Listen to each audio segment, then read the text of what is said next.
বর্তমান সময়ে সন্ত্রাসীরা যদি ছাত্রদল হয়ে থাকে আমার বলতে আপত্তি নেই।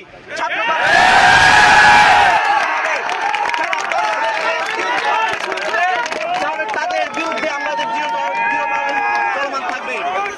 সংগ্রামী সহযোদ্ধা বন্ধুগণ, আপনারা জানেন যে কুয়েটে ন্যাক্কারজনক ঘটনা ঘটেছে। সেখানে বৈষম্যবিরোধী ছাত্র আন্দোলনের সদস্য সচিবকে ছাত্র দলের সন্ত্রাসীরা কিভাবে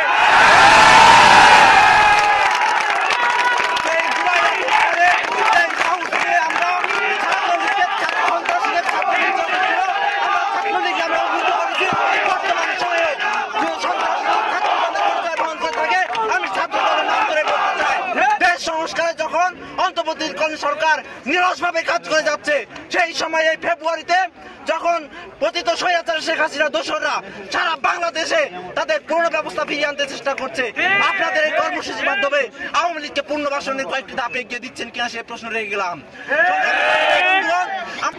নতুন পুরাতন কোন পাখা গজানো কেউ যদি এই ছাত্র জনতার পিছনে লাগতে আসে, ইনশাআল্লাহ বাংলার ছাত্র জামাত তাদেরকেও কোনোভাবে ছাড় দিবে না। সংগ্রামী বন্ধুগণ,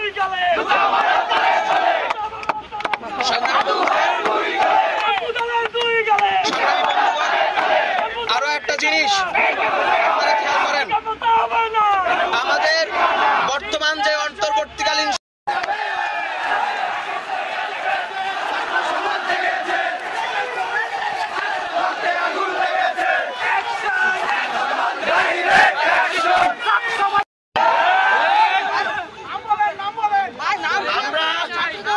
আসার আগে কুয়েটে আমাদের বন্ধুরা যারা আহত তাদের সাথে কথা বলে এসেছি। তারা স্পষ্টভাবে বলেছে আমাদেরকে তাদের দাবি ছিল একদমই যৌক্তিক। তাদের দাবি ছিল কুয়েট দীর্ঘদিন ধরে একটা রাজনীতি মুক্ত ক্যাম্পাস। তারা চেয়েছিল কুয়েটে কোন রাজনৈতিক দলের অনুপ্রবেশ ঘটবে না। কুয়েটে যখন একটা রাজনৈতিক দলের অনুপ্রবেশের শঙ্কা তারা করেছে, তার বিরুদ্ধে তারা একটা প্রতিবাদ মিছিল ডেকেছিল। সেই প্রতিবাদ মিছিলে যারা ন্যাক্কারজনক ভাবে স্থানীয় লোকদের আক্রমণ করেছে, যারা আমার ভাইদেরকে রক্তাক্ত করেছে, তাদের বিচারের আওতায় না নিয়ে আসা পর্যন্ত ইসলামী বিশ্ববিদ্যালয় অন্তত শান্ত হবে না।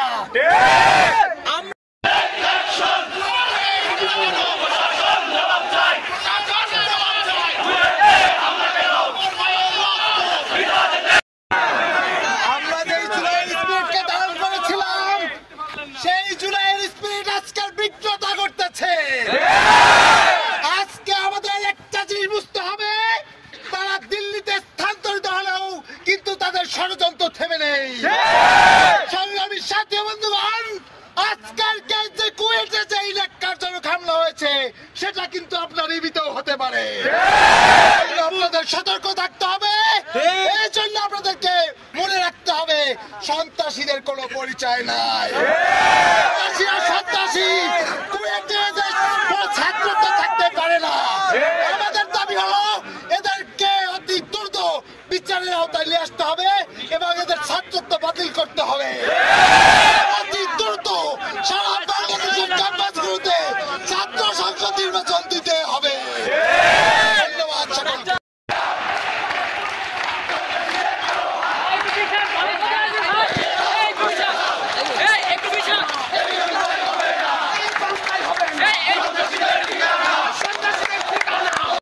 পরবর্তীতে যদি আমরা আওয়ামী লীগ সন্ত্রাসীদের প্রতি পুনর্বাসন না করতাম, আমরা সকলেই যদি সন্ত্রাসীদের বিরুদ্ধে একত্রিত থাকতে পারতাম, তাহলে আজকে আমাদের ভাইদের প্রতি হামলা হতো না। আজকে শুধু কুয়েটাই নয়, আমরা এর আগেও দেখেছি, চট্টগ্রামে দেখেছি, ময়মনসিংহে দেখেছি, বিভিন্ন জায়গায় দেখেছি। আমাদের যে আন্দোলনকারী যে ভাইরা ছিল তাদের প্রতি একটা জনগোষ্ঠী হামলার প্রত্যেক বাড়ি হামলা করতেছে।